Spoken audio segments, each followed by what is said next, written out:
জুলাই আন্দোলনের শহীদ মোহাম্মদ জসিম হাওলাদারের মেয়ে লামিয়া আত্মহত্যা করেছেন। 18 মার্চ পটুয়াখালীতে বাবার কবর জিয়ারত করতে যাওয়ার সময় দলবদ্ধ ধর্ষণের শিকার হন লামিয়া। শনিবার রাত 10টার দিকে গলায় ফাঁস দিয়ে রাজধানীর শেখের টেক ভাড়া বাসায় আত্মহত্যা করেন তিনি। খবর পেয়ে হাসপাতালে দেখতে আসেন বিএনপি, এনসিপি এবং জুলাই ফাউন্ডেশনের নেতামীয় কর্মকর্তারা। তারা সকলে ধর্ষকদের দ্রুততম সময়ে বিচার নিশ্চিত করার দাবি জানিয়েছে। আরও জানাচ্ছেন শাহিদুজ্জামান সাকিব।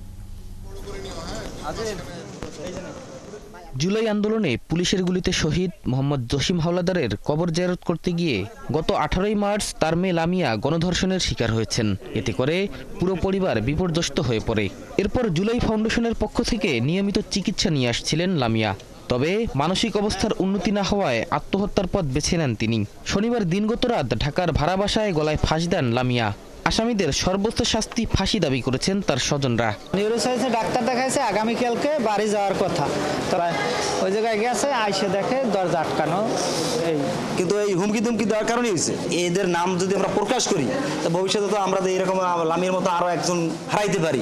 খবর পেয়ে হাসপাতালে ছুটে আসেন বিএনপি, এনসিপি ও জুলাই ফাউন্ডেশনের নেতাকর্মী ও কর্মকর্তারা। তারা ধর্ষকদের সর্বোচ্চ শাস্তি দ্রুততম সময়ের মধ্যে নিশ্চিতের দাবি জানান। ফ্যাসিবাদকে বিদায় করতে যে যারা রক্ত দিয়েছে, যারা শহীদ হয়েছে,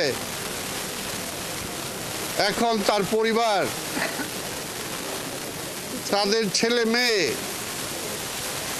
এইভাবে ধর্ষিত হবে 5ই আগস্টের পরে, এটা আমরা কিভাবে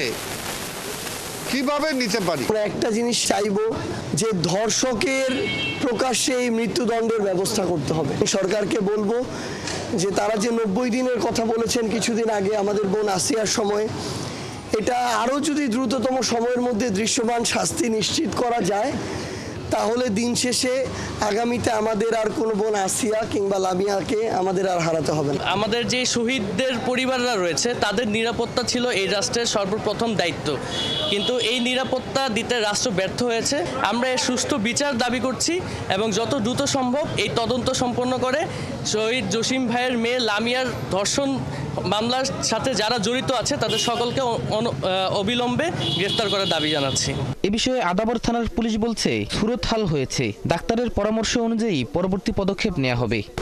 পোস্টমর্টেম কি রাতে হওয়ার সুযোগ আছে? ডাক্তার বলতে পারবে, হাসপাতাল কর্তৃপক্ষ বলতে পারে। আমাদের কার্যক্রম আমরা শেষ করে জমা দিয়ে যাব সবকিছু। স্বজনরা অভিযোগ করে বলছেন এখনো ধর্ষকদের পরিবার থেকে হুমকি ধমকি পাচ্ছেন তারা। এ নিয়ে আতঙ্কিত ভুক্তভোগী পরিবার। অনেক হুমকি দুমকি আছে এই বিধায়। শাহিদুজ্জামান সাকিব, 71, ঢাকা। এই ঝুঁকিটা নিছে বা